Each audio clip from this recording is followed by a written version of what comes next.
නමස්කාර වේවා බුදුරුවනට සෑමදා බුදු හිමි සරණ යමි. නමස්කාර වේවා ධම්රුවනට සෑමදා සදහම් සරණ යමි. නමස්කාර වේවා සංඝරුවනට සෑමදා මහා සංඝ සරණ යමි. නමස්කාර වේවා තුනුරුවනට සෑමදා තිසරණ. සාදු සාදු සාදු.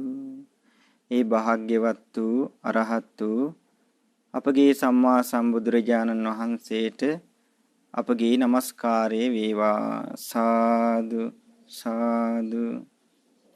මේ ශ්‍රී ලංකා දීපේට ඒ උතුම් ධර්මයේ දායාද කළ අපගේ මිහිඳු මහරහතන් වහන්සේට අපගේ নমස්කාරය වේවා. සාදු සාදු. ඒ වගේ මාහට මේ ධර්මයේ කියලා දුන්න මාගේ ගුරු දේවෝත්තම ලොකු ස්වාමීන් වහන්සේට මාගේ নমස්කාරය වේවා. සාදු සාදු සාදු. නමෝ බුද්ධාය. ශ්‍රද්ධාවන්ත පින්වත්නි, අද මේ ශ්‍රද්ධා දායකත්ව ධර්ම දේශනාව සඳහා දායකත්වයේ දරන්නේ අංක 2 එක කොටකේ දෙනිය ගෙලියොය යන ලිපිනේ පදිංචි පින්වත් කේ යාපා ප්‍රේමාවතී මැදගෙදර මහත්මිය ඇතුළු ඒ පවුලේ පින්වතුන් එකතු වෙලා තමයි මේ ධර්ම දානේ පූජා කරන්නේ. ඉතින් බුදුරජාණන් වහන්සේ පින්වත්නි දේශනා කරනවා මේ දානයන් අතර අග්‍රතම දානය තමයි ධර්ම දානය. තේරුණානේ? දානයන් අතරින් අග්‍රතම දානය තමයි ධර්ම දානය. එතකොට යම් කෙනෙක් මේ ධර්මය අහලා ධර්මයේ තේරුම් ගත්තොත් ඒ අයට විශාල පිනක් රැස් වෙනවා. ඒතර ගොඩාක් දිනා දුකින් නිවාසය කරන්නේ. ගොඩාක් දිනා දුකටපත් වෙලා ඉන්නේ. එතකොට මේ දුකෙන් නිදහස් වෙන්න නම්, එතකොට මේ හිත සංසිඳව ගන්න නම් බුදු කෙනෙක්ගේම ධර්මය අහන්න ඕනේ. වෙනේ වහලා හරියන්නේ නැහැ. අන්න එතකොටයි සංසිඳෙන්නේ. එයාට යහපත පිණිස පවතින්නේ. ඉතින් ලෝකේ ගොඩාක් දෙනෙක් ධර්මය අහනවනේ. ඒ හැමෝම අහනකොට මේ අම්මලා තාත්තලාට ඒ ධර්ම දානේ පින අප්‍රමාණ විදියට රැස් වෙනවා. තේරුණානේ? අන්නේ ධර්ම දාණයෙන් රැස් වෙන පින ඔය පින්වතුන්ට උපකාර වෙනවා කවදා හරි ධර්ම අවබෝධයේ පිණිස. හරිනේ? ඉතින් ඒ නිසා බුදුරජාණන් වහන්සේ දේශනා කරපු ලස්සන දේශනාවක් ඔය පින්වතුන්ට කියලා දෙන්න කල්පනා කළා. මේ දේශනාව සඳහන් වෙන්නේ සංයුත්ත නිකායේ 4 වෙනි පොත් වහන්සේගේ සඳහන් වෙන ලස්සන දේශනාවක්. මේ දේශනාවේ නම තමයි අවිජ්ජා පහාන සුත්තං. අවිජ්ජා පහාන සූත්‍රය. ඒ කියන්නේ අවිද්‍යාව ප්‍රහාණය වීම ගැන වදාළ දෙසුම. මොකක්ද දේශනාවේ නම? අවිජ්ජා පහාන සූත්‍රය. අවිද්‍යාව ප්‍රහාණය වීම ගැන වදාළ දෙසුම. ඉතින් බුදුරජාණන් වහන්සේ එදා වැඩ හිටියේ සවැත් නුවර. සවැත් නුවර ජේතවනාරාමේ වැඩ ඉන්නකොට මෙන්න මේ විදිහට දේශනා කරන්නේ අතකෝ අඤ්‍යතරෝ බික්ඛු යේන භගවා තේනුප සංකමී.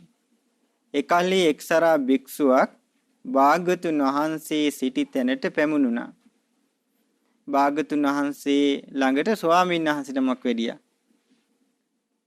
දැන් එතකොට දැන් ඔය පින්වතුන්ට තේරෙන්න ඕනේ දැන් අනේ බුදුරජාණන් වහන්සේ තමයි ධර්මයේ දේශනා කරන්නේ. දැන් මේ බුද්ධ දේශනාවනේ කියලා දෙන්නේ. ඉතින් ස්වාමීන් වහන්සේ නමක් බුදුරජාණන් වහන්සේ ළඟට පැමිණියා. වැඩලා උපසංකමිත්වා භගවන්තං අභිවාදෙත්වා පැමිණ භාග්‍යවතුන් වහන්සේට ආදරයෙන් වන්දනා කොට එකත් පස්සේ වාඩි වුණා. භාග්‍යවතුන් වහන්සේට වන්දනා කරලා භාග්‍යවතුන් වහන්සේ ළඟින් වාඩි වුණා. නිසීදිති ඒකමන්තං නිසින්නෝකෝ සෝ බික්ඛු භගවන්තං ඒතද වූච. එකත් පස්ස වාඩුනේ භික්ෂුව භාග්‍යවතුන් වහන්සේට මේ කරුණ ඇසුවා. භාග්‍යවතුන් වහන්සේගෙන් මෙන්න මේ මහනවා. කොහොමද අහන්නේ? කතන්නකෝ බන්තේ ඥානතෝ කතම් පස්සතෝ අවිජ්ජා පහියති විජ්ජා උප්පජ්ජති. හරි ලස්සනයි. ස්වාමීනි කොයි විදිහට දන්නා විටද කොයි විදිහට දකිනා විටද අවිද්‍යාව ප්‍රහාණය වන්නේ විද්‍යාව උපදින්නේ. ඔන්න භාග්‍යවතුන් වහන්සේ වැඩ හිටියේ සවැත් නුවර. එතකොට ස්වාමීන් වහන්සේ නමක් බුදුරජාණන් වහන්සේ ළඟට ඇවිල්ලා වන්දනා කරලා වාඩි වෙලා අහනවා ස්වාමීනි භාග්‍යවතුන් වහන්සේ කොයි විදිහට දන්නකොටද කොයි විදිහට දකින්නකොටද මේ කොයි විදිහට දන්නා විටද කොයි විදිහට දකිනා විටද අවිද්‍යාව ප්‍රහාණය වෙන්නේ විද්‍යාව උපදින්නේ. දැන් නිකන් අපිට මේක නිකන් කියද්දි හරි නේද? ඔළුවට බරයි වගේ නේද? නමුත් ඒ බුදුරජාණන් වහන්සේ කාලේ මහා පින්වන්ත උත්තමයන් වහන්සේලා තමයි ඒ කාලේ හිටියේ. එතකොට මේ ධර්මයේ කියනකොට මේ අයට තේරෙනවා. අපිට තේරෙන්නේ නැති පින්වත්නි අපිට පින බොහෝම අඩුයි. නේද? අපිට ගොඩාක් පින් නැහැ. අපි බොහොම චුට්ටකින් මේ ඉන්නේ. දැන් මේ දේශනාව චූටි ස්වාමීන් වහන්සේලා අවුරුදු 7 ස්වාමීන් වහන්සේලා අවබෝධ කළානේ. රහතන් වහන්සේලා වුණා. අවුරුදු 7 අවුරුදු 8 9 10 පොඩි අය රහතන් වහන්සේලා වුණා. එතකොට අපිට මේක තේරෙන්නේ. හැබැයි මේ ධර්ම දේශනා මේ සූත්‍ර දේශනා කියවන්නේ නැති තාක් තේරුම් ගන්න මහන්සි ගන්න නැති තාක් නුවණින් විමසන්නේ නැති තාක් තේරෙන්නේ නැහැ. තේරෙන්නෙම නැහැ. ඉතින් තේරෙන්න නම් ආය ආය අහන්න ඕනි. ආය ආය බලන්න ඕනි. ආය ආය කියවන්න ඕනි. මෙනෙහි කරන්න ඕනි. එතකොට චුට්ටක් හරි සමහර කෙනෙකුට තේරුම් ගන්න පුළුවන් වෙනවා. තේරෙනවනේ? ඉතින් මේ බුදුරජාණන් වහන්සේ හරි ලස්සනට දේශනා කරනවා. දැන් අපි සසරේ යන්නේ පින්වත්නි. දැන් අපි මේ වයසට යන්නේ ලෙඩ වෙන්නේ මැරෙන්නේ. ඒකට හේතුවක් තියෙනවා. ඉපදීම නිසානේ. තේරෙනවනේ? ඒතර අපි ලෙඩ වෙනවා, වයසට යනවා, ජරාවටපත් වෙනවා. නේ? කොච්චර ලෙඩ රෝගදනේ? වාඩි වෙලා එක විදිහකට ඉන්න බෑ. ඒතර අපි මහා දුකක් විඳින්නේ. එහෙම නැද්ද? අපි මහා දුකක් විඳින්නේ. චූටි සතුටක් ලැබෙනවා. දුකමයි වැඩි. අපි සසරේ යන්නේ අනිත්‍ය දේ නිට්ටය විදිහට දකිනවා. තේරුණාද? දුක් දේ සැප විදිහට දකිනවා. නේ? අනාත්ම දේ ආත්ම විදිහට දකිනවා. ওই විදිහට දකින් නිසා අපි සසරේ මේ යන්නේ. එතකොට මේ තියෙන හැම දෙයක්ම නිට්ටයයිද අනිත්‍යයිද? හැම දෙයක්ම අනිත්‍යයි පින්වත්නි. මේ කිසි දෙයක් නිට්ටේ නෑ. දැන් මේ බිල්ඩිමක් වේවා, ඔය පින්වතුන්ගේ ගෙවල් දොරවල් වේවා, තමන් වේවා, මේ හැම දෙයක්ම අනිත්‍ය වෙලා වෙනස් වෙලා යනවා. ඒ අනිත්‍ය වෙලා වෙනස් වෙලා යන දෙයට අනිත්‍ය දුක්ඛ අනාත්ම දෙයට තමයි අපි මේ අහුවෙලා ඉන්නේ.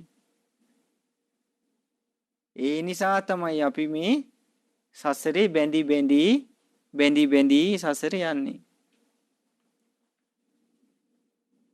වැටහුණාද? ඉතින් ඒ නිසා බුදුරජාණන් වහන්සේ දැන් මම මේ ධර්ම දේශනාව කරන්න කලින් අනිත්‍ය ගැන චුට්ටක් කියලා දෙන්නේ. මේ අනිත්‍ය වීම ගැන බුදුරජාණන් වහන්සේ ලක්ෂණ 3ක් පෙන්වලා දෙනවා. ඒ තමයි උප්පාදෝ පඤ්ඤායති. අනිත්‍ය වෙන ලක්ෂණේ තියෙනවා හට ගැනීමක්. ඒකට කියනවා උප්පාදෝ පඤ්ඤායති. මේ දේශනාව කරයි යනකොට ඔය පින්වතුන් පොඩ්ඩක් හරි තේරෙනවා. ඊට පස්සේ උපාදෝ පඤ්ඤායති වයෝ පඤ්ඤායති වෙනස් වීමක් තියෙනවා.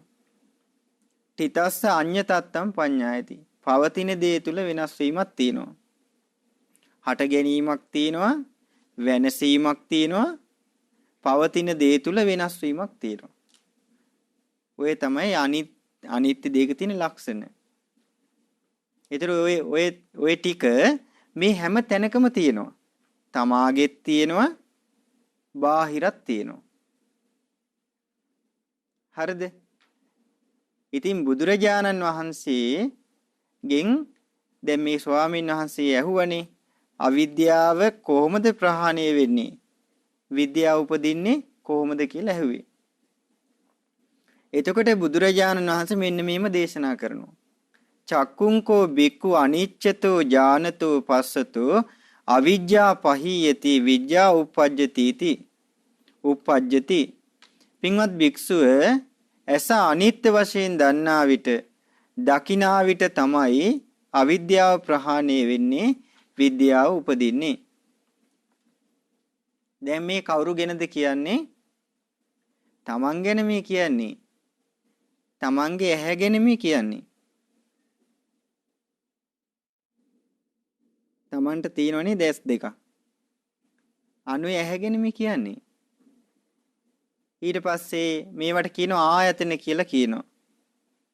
ඇහැගෙන කන, නාසය, දිව, කය, මනස. ඔය හයට කියනවා ආයතන කියලා. එතකොට මේ ඇස අනිත්‍ය වෙන්නේ ඇයි? මොකද අනිත්‍ය වෙන්නේ? ඇස අනිත්‍ය වෙන්නේ හේතුඵල ධමයෙන් සකස් වෙච්ච නිසා. ඒ කියන්නේ නාම රූප පත්‍ය සලආයතන. නාම රූප වලින් තමයි ඇහැ හටගෙන තියෙන්නේ. නාම රූප නැත්තම් නැති වෙලා යනවා. එතකොට මේ ඇහැ වයසට යන්නේ නැද්ද? දැන් පොඩි කාලේ තිබුණු ඇහැද දැන් ඔයාලට තියෙන්නේ? මොකෝ උනේ? පොඩි කාලේ හිටිය ළමෙක් නේ? කෝ දැන් ළමයා? දැන් නෑනේ. දැන් වයසට ගිහිල්ලානේ. ලෙඩ වෙලා. එහෙනම් ඇහත් වයසට යනවා. ලෙඩ වෙනවා. දැන් ඇස් පේන්නේ. යන්න බෑ. කන් ඇහෙන්නේ නේ? ගඳ සුවඳක් දැනෙන්නේ. දිවට රසයක් දැනෙන්නේ. නේ? කයට හරියට පහසක් දැනෙන්නේ. නේද? ඊට ඇවිද ගන්න බෑ දැන්.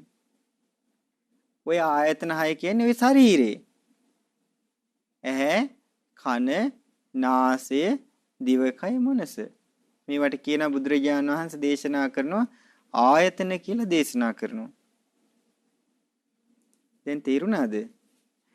එතකොට ඔය ඇස අනිත්‍ය වශයෙන් දන්නා විට දකිනා විට තමයි අවිද්‍යාව ප්‍රහාණය වෙන්නේ, විද්‍යාව උපදින්නේ.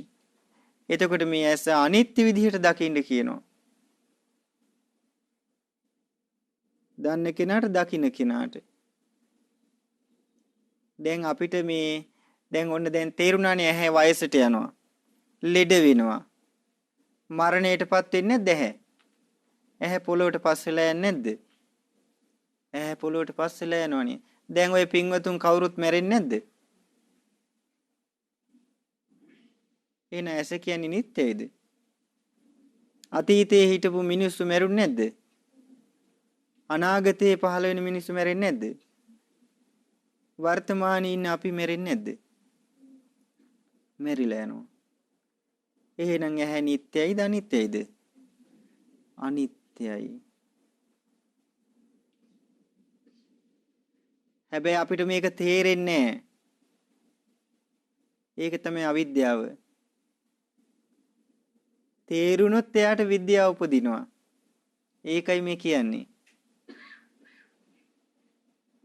බලන්නනේ කොච්චර ලස්සනයිද? අපි මේ ධර්මයට ආස කරන්න ඕනේ. දැන් අපි එක එක දේවල්නේ ඔළුවේ මතක තියාගෙන ඉන්නේ. ගෙවල් ගැන, ළමයි ගැන, රත්තරන් ගැන, බඩු මුට්ටු ගැන හැම දෙයක් ගැනමනේ හිතේ තියෙන්නේ. හැබැයි ඒ වගේ අපිට පිහිටක් නැහැ. හැබැයි මේ බුදුරජාණන් වහන්සේ දේශනා කරපු මේ පිරිසිදු ධර්මය එක දහම් කඳුලක් හරි පොඩ්ඩක් හරි මතක තියාගෙන ඒක පුරුදු කරන්න පුළුවන් නම් ඒක තමයි එයාට පිහිට පිණිස පවතින්නේ. තේරුණාද?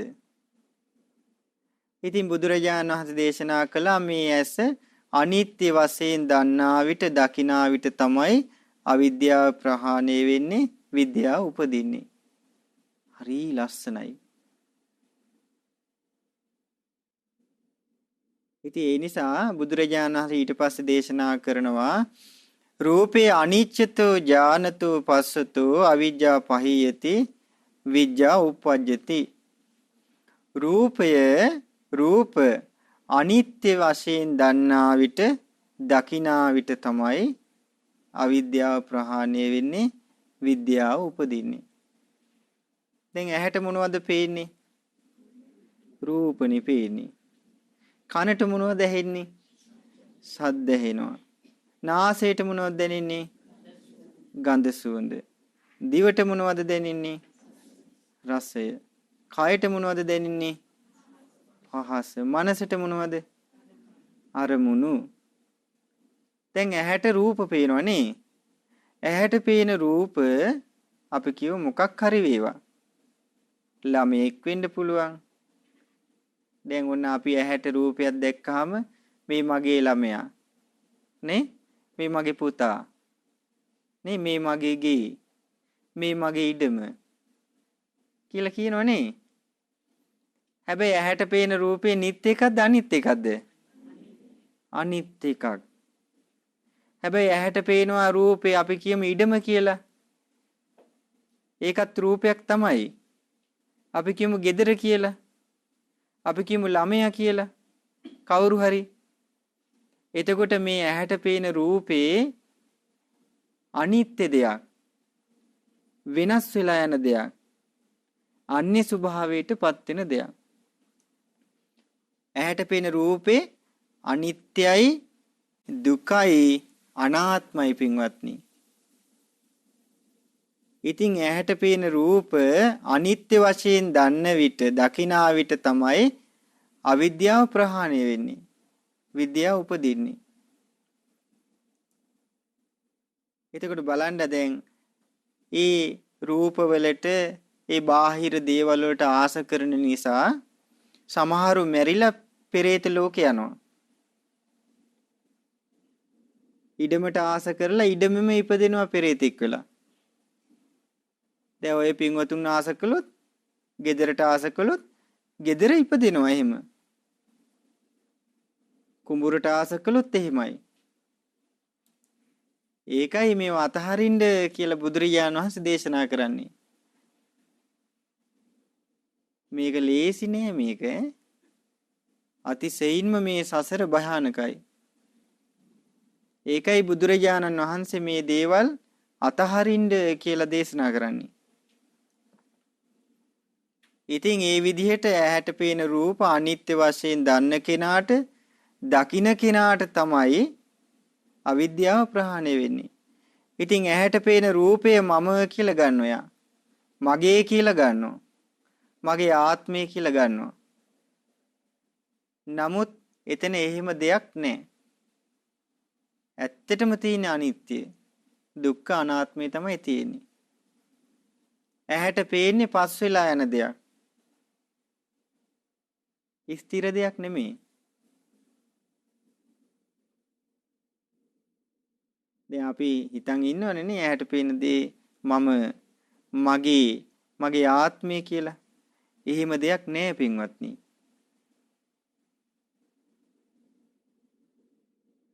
එතකොට බලන්න මේ විදිහට බුදුරජාණන් වහන්සේ දේශනා කරනවා මේ භික්ෂුව රූප අනිත්‍ය වශයෙන් දන්නා විට දකිනා විට තමයි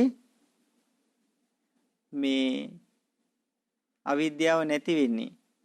විද්‍යාව උපදින්නේ.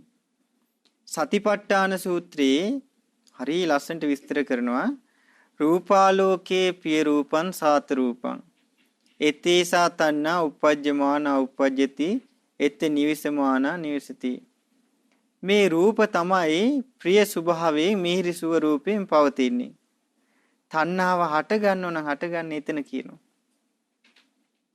එහෙනම් ඇහැට පේන රූප වලට මොකද්ද මේ තියෙන්නේ? තණ්හාව. තේරුණාද? හැම දෙයකටම ආසාව තමයි තියෙන්නේ. ඒ තණ්හාව නැති වෙන්න නම් එයා නුවණින් කල්පනා කරන්න ඕනි. ඒකයි මේ කියන්නේ දන්න කෙනාට දකින්න කෙනාට. දන්නා කෙනාට දකිනා කෙනාට තමයි අර තණ්හාව නැති වෙලා යන්නේ. හරි ලස්සනයි. ඉතින් මේ අද විතරක් චුට්ටක් බණ අහලා හරියන්නේ නැහැ. ගෙදර ගියාට පස්සේ ආය අවුරුද්දකින් අහන්නේ මාස දෙක තුනකින් අහන්නේ එහෙම නෙමෙයි. මේක හැමදාම අහන්න ඕනේ.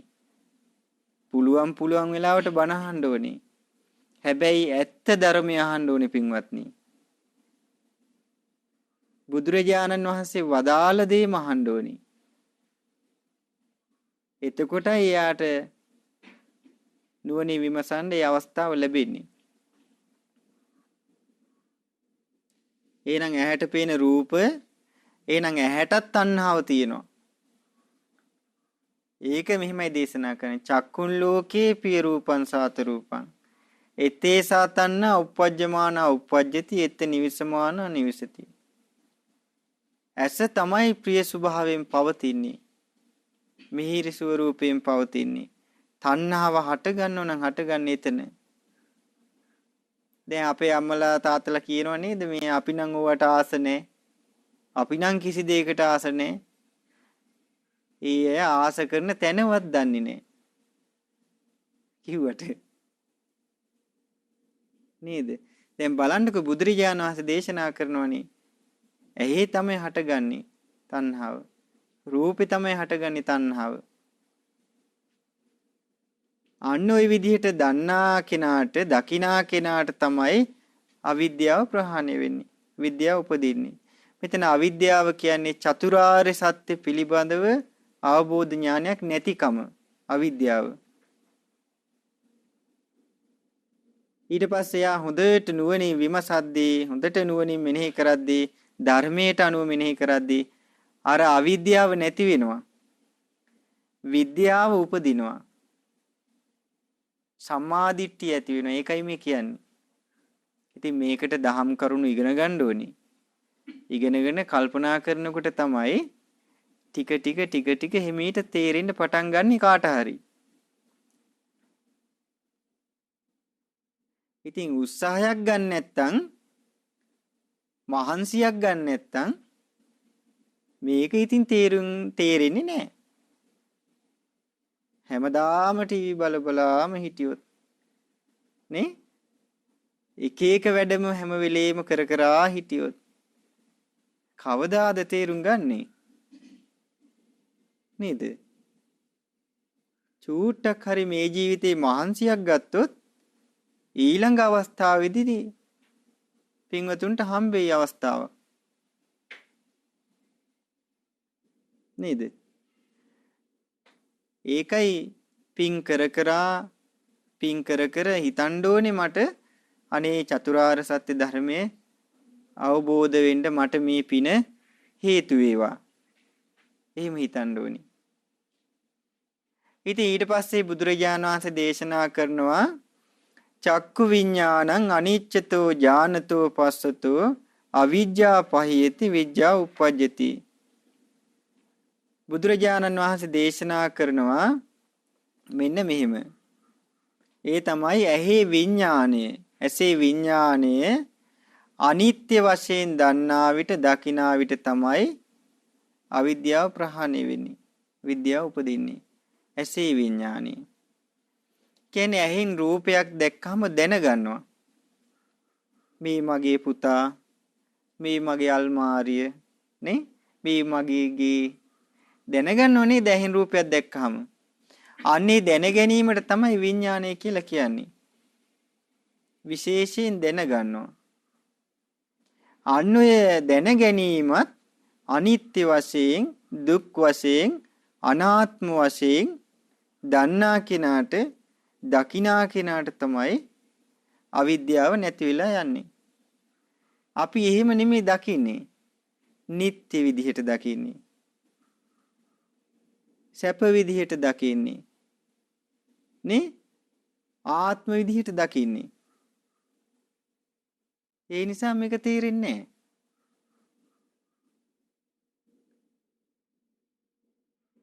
අනිත්‍ය විදිහට, දුක් විදිහට, අනාත්ම විදිහට දකින්න මහන්සි ගත්තොත් තමයි ඒ වෙනස් වීම තේරෙන්න පටන් ගන්න කාට හරි.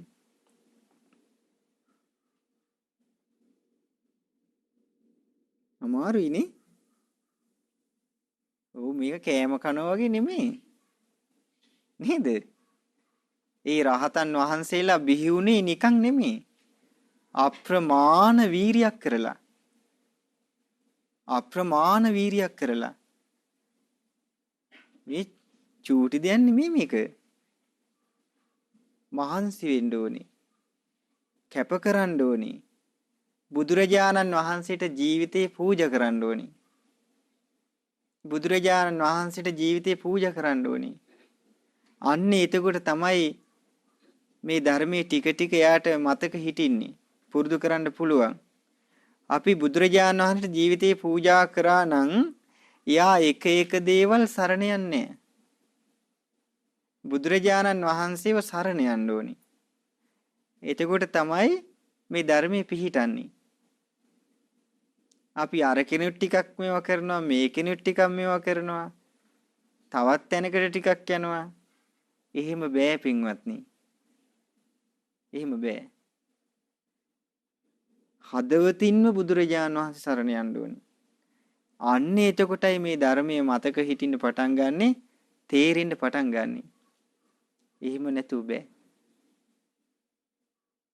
ඉතින් බුදුරජාණන් වහන්සේ දැන් ඔන්නේ මේ ස්වාමීන් වහන්සේට ඇස ගැන කියලා දුන්නා, ඇහැට පෙනෙන රූපේ ගැන කියලා දුන්නා, විඥානය ගැන කියලා දුන්නා. ඊට පස්සේ බුදුරජාණන් වහන්සේ දේශනා කරනවා චක්කු සම්පස්සං අනිච්චතෝ ඥානතෝ පස්සතෝ අවිජ්ජා පහේති විජ්ජා උපජ්ජති. ඇසේ හටගන්න ස්පර්ශය අනිත්‍ය වශයෙන් දන්නා විට දකිනා විට තමයි අවිද්‍යාව ප්‍රහාණය වෙන්නේ, විද්‍යාව උපදින්නේ. ඇහැයි රූපයයි විඥානය එකතු වීම, මේ එකතු වීම තින්නම් සංගති පස්සෝ. මේ එකතුවට කියනවා ස්පර්ශය කියලා. ස්පර්ශයත් අනිත්‍ය වශයෙන් දන්න කෙනාට, දකින්න කෙනාට තමයි මේ අවිද්‍යාව ප්‍රහාණය වෙන්නේ. නේද? දැන් සතිපට්ඨාන සූත්‍රය දේශනා කරන බුදුරජාණන් වහන්සේ ඔන්න ඉස්සලා කියලා දුන්න චක්කුන් ලෝකේ පිය රූපං සාත රූපං. ඊට පස්සේ රූපා ලෝකේ පිය රූපං සාත රූපං. චක්කු විඥානං ලෝකේ පිය රූපං සාත රූපං. චක්කු සම්පස්සෝ ලෝකේ පිය රූපං සාත රූපං ettesa තණ්හා උපජ්ජමාන උපජ්ජති එත් නිවිසමාන නිවිසති. එතකොට ඇහි ස්පර්ශයට තණ්හාව තියෙනවා. ඒ ස්පර්ශය කියන්නේ ප්‍රිය ස්වභාවයෙන් පවතින දෙයක්. මිහිරි ස්වරූපයෙන් පවතින දෙයක්. තණ්හාව හට ගන්නවන හටගන්නේ එතන. ලේසි නෑ නේ මේ ධර්මයේ අහන එකම ඇති. අනිත් හැම දෙයකින්ම සාමාන්‍ය දේවල් වලින් ඇවිස්සලා යනවා. ටීවී බලනකොට ඇවිස්සෙනවා තමන්. නේ? දෙතිස් කතාවක් ඕන නැති කතාවක් කරනකොට තමන් ඇවිස්සෙනවා. හැබැයි බුදුරජාණන් වහන්සේගේ ධර්මය අහනකොට එයා නිවෙනවා. සංසිඳෙනවා. ඒකයි බුදුරජාණන් වහන්සේ මේ ධර්මයේ දේශනා කරද්දී රජවරු සිටුවරු ඒ රජකම අතහැරලා පැවිදි වෙනවා. සිටුවරු සිටු තනතුරු අතහැරලා පැවිදි වෙනවා. සල්ලි තියන අය නිකම්ම අතහරිනවා. අතහැරලා පැවිදි වෙනවා. මේක මහා බොරුවක් කියලා එයාට තේරෙනවා. ඇයි රැවටි මේ සසරේ අනේකනේ තියෙන්නේ. ඉතින් ඇසේ ස්පර්ශයත් අනිත්‍ය විදියට දන්නා කෙනාට දකිනා කෙනාට කියනවා අවිද්‍යාව නැති වෙලා විද්‍යාව උපදින්නේ. දැන් මේ තමන් ගැන මේ කියන්නේ තමන්ගේ ඇහි හටගන්න විස්තරය මේ කියන්නේ. ඇහින් රූපයක් දකිනකොට සියල් සෑහෙන දෙයක් වෙනවා. ඒක තේරුම් ගන්න යාට සිහිය තියෙන්න ඕනි. සිහිය නැත්තම් තේරෙන්නේ නැහැ. සිහිය තියෙන්න ඕනි. දැන් ඇහෙන් රූපයක් අපි දැක්කම මගේ ආත්මය කියලාමයි අපිට හිතෙන්නේ. ඒක තේරෙන්නේ නැති එක තමයි අවිද්‍යාව කියලා කියන්නේ. තේරුණා නම් අවිද්‍යාව නැති වෙලා විද්‍යාව උපදිනවා. ඒකයි මේ කියන්නේ. ඉතින් මේ ධර්මයේ පොඩ්ඩක් හරි ඇහුවා කියන්නකෝ. අහගෙන හරි ඉන්නවා. මට තේරෙන්නේ නැති වුණත් කමක් නැහැ. මං අහගෙන ඉන්නවා. අනේ මට විශාල පිනක් රැස් වෙනවනේ එකකින්. මට පිනක් රැස් වෙනවනේ. මේ පිනෙන් කවදා හරි මේ ධර්ම දාණයෙන් මට කවදා හරි අනේ මේ පරම ගම්බීර වූ ධර්මයේ මට අවබෝධ කරගන්න වාසනාව ලැබේවා කියලා නේ Tamanට හිතන්න පුළුවන් එහෙම නේ. ඊට පස්සේ බුදුරජාණන් වහන්සේ දේශනා කරනවා හරි ලස්සන්ට යම්පිදං චක්කු සම්පස්ස පච්චය උපජ්ජති වේදේතං සුඛං වා දුක්ඛං වා අදුක්ඛම සුඛං වා තම්පි අනිච්චතෝ ඥානතෝ පස්සතෝ අවිජ්ජා පහේති විජ්ජා උපජ්ජති. ඇසේ ස්පර්ශයෙන් හටගන්න යම් විඳීමක් වේවා දුක් විඳීමක් සැප විඳීමක් උපේක්ෂා විඳීමක් වේවා අන්න එයත් අනිත්‍ය වශයෙන් දකින්න කියනවා. අනිත්‍ය වශයෙන් දන්නා කෙනාට දකිනා කෙනාට තමයි අවිද්‍යාව ප්‍රහාණය වෙලා විද්‍යාව උපදින්නේ. ඒ කියන්නේ දැන් ඕන්න අපි කියමු මෙහෙම තේරෙන විදිහට කියමුකෝ. ඕන්න Tamanට අප්‍රියම කෙනෙක් දකින්න ලැබෙනවා. Taman එක තරහ කෙනෙක්. දැන් මොන විඳීමක්ද ඇති වෙන්නේ? දැන් Tamanගේ තරහම වෛරක්කාර කෙනෙක් දකින්න හම්බෙනවා. දැන් මොන විඳීමක්ද ඇති වෙන්නේ? දුකක්ද සැපක්ද? දුකක් නේ. ඒ දුක් විඳීම. Taman ආසම කරන කෙනෙක් දකින්න හම්බෙනවා. අපි කියමු දුවෙක් හරි පුතෙක් හරි රට ඉඳලා එනවා කියන්නකෝ. අවුරුදු 5කින් විතර. දැන් Tamanට සතුටුද නැද්ද? සතුටුයි. ඕනේ සැප විඳීම. ඇයි දුක් විඳීම ඒ විදිහටම තිබුණ නැත්තේ? අනිත්‍ය නිසානේ. ඇයි සැප විඳීම තිබුණ නැත්තේ ඒ විදිහටම? ඒකත් අනිත්‍යයි. උපේක්ෂාවත් එහෙමයි. එහෙනම් ඒ ස්පර්ශය වෙනස් වෙද්දී ඒ විඳීම වෙනස් වෙලා යනවා.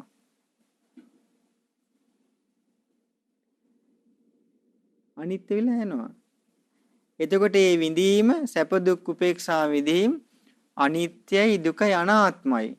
ඒ එකක්වත් අපිට ඕන විදිහට පවත්වන්න පුළුවන් කමක් නැහැ. හැම දෙයක්ම වෙනස් වෙලා යනවා. හැම දෙයක්ම වෙනස් වෙලා යනවා. ඉතින් ඒ නිසා ඒ එකක්වත් මම නොවේ. මගේ නොවේ. මගේ ආත්මේ නොවේ.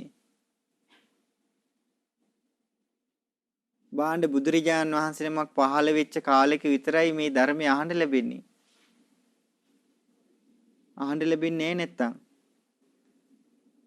ඉතින් මේ අන්තිම අවස්ථාව මනුස්ස ලෝකේ මිනිසයන්ට ලැබිලා තියෙන්නේ. මේ අවස්ථාවෙන්වත් යම් කෙනෙක් චූටි හරි ප්‍රයෝජනයක් ගත්තේ නැත්තම් කවදානම් මේ ධර්මය ඇහිද දන්නේ. ගොඩාක් දිනාට මේ මනුස්ස ජීවිතේ වටිනාකම තේරෙන්නේ. මේ ධර්මයේ වටිනාකම තේරෙන්නේ අපරාධي.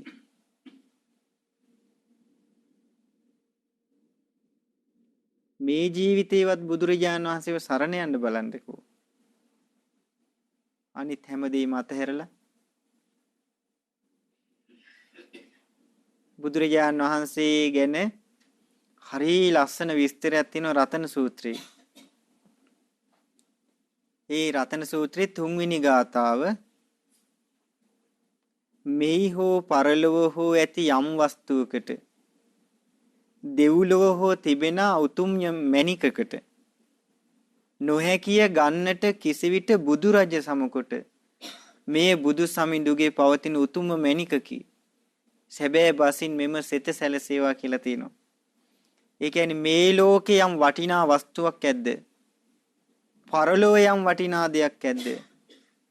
දිව්‍ය ලෝකවල තියෙන යම් උතුම් මණිකක් වේවා. ඒ කිසි දෙයකට සම කරන්න බෑ බුදුරජාණන් වහන්සේව. බුදුරජාණන් වහන්සේ තරම් වටින කිසි දෙයක් නැහැ.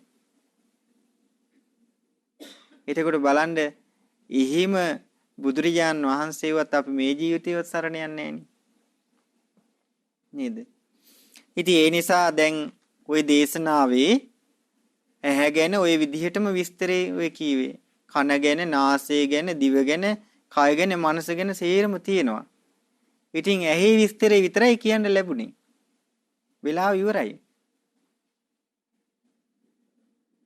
එතකොට බලන්න මේ ඉතින් මේ විදිහට මහා සලායතනික සූත්‍රය කියලා සූත්‍රයක් තියෙනවා.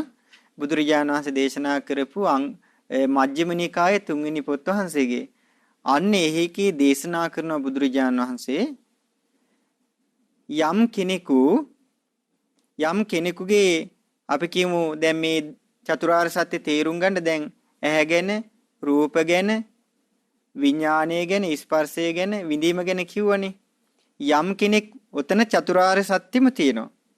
දුක ගැන තියෙනවා, සමුදය තියෙනවා, නිරෝධය තියෙනවා, මාර්ගය තියෙනවා. ඒක කියලා දෙන්න එච්චර වෙලාවක් නැහැ. හරිද? ඒ කියන්නේ දුක ගැන තියෙනවා, තණ්හාව ගැන තියෙනවා, ඒ තණ්හාව නැති වෙන ක්‍රමයේ තියෙනවා, මාර්ගයක් තියෙනවා. ඉතින් ඒ මහා සලායතන සූත්‍රයේ බුදුරජාණන් වහන්සේ දේශනා කරනවා මේ දැන් මේ තේරුම් ගන්න යම් කෙනෙකුගේ දෘෂ්ටියක් තියෙනවනේ. අන්නේ දෘෂ්ටිය තමයි සම්මා දිට්ඨිය වෙන්නේ. ඒ බඳු කෙනෙකුගේ යම් කල්පනාවක් තියෙනවනම් ඒක තමයි සම්මා සංකල්පය කියලා කියන්නේ. ඒ බඳු කෙනෙකුගේ යම් වීරියක් තියෙනවද? ඒ වීරිය තමයි සම්මා වායාම කියලා කියන්නේ. ඒ බඳු කෙනෙකුගේ යම් සතියක් තියෙනවද? ඒක තමයි සම්මා සතිය කියලා කියන්නේ. ඒ බඳු කෙනෙකුගේ යම් සමාධියක් තියෙනවද? ඒක තමයි සම්මා සමාධිය කියලා කියන්නේ. ඉතින් මේක පුරුදු කරන්නේ සිල්වන්ත කෙනෙක්. එයාගේ කායික ක්‍රියා, වාචික ක්‍රියා, දිවි පැවැත්ම මේ හැමදේම එයාගේ පිහිටලා තියෙනවා. ඒ තමයි සම්මා වාචා, සම්මා කම්මන්ත, සම්මා ආජීව. ඔය තමයි ආර්ය අෂ්ටාංග මාර්ගයේ වැඩෙන විදිය ඔය කිව්වේ. ඉතින් ඒ නිසා පින්වත්නි හරි ලස්සනයි මේ දේශනාවේ පොඩ්ඩයි කියලා දෙන්න ලැබුණේ. දේශනාව තියෙන්නේ සංයුත්ත නිකාය 4 වෙනි පොත් වහන්සේගේ අවිජ්ජා පහන සූත්‍රයේ අවිජ්ජා වර්ගයේ තමයි තියෙන්නේ. ඉතින් දේශනාව ඊටු ටික බලන්න පුළුවන් පොත් වහන්සේලා තියෙන අයට. ඉතින් ඒ නිසා අපිට මේ පරම ගම්බීර වූ ධර්මයේ අනේ අපිටත් තේරුම් අරගෙන මේ ජරා මරණ දුකෙන් නිදහස් වෙන්න අප හැම දිනාටම වාසනාව ලැබේවා කියලා හැමෝම සාදු කියන්නේ.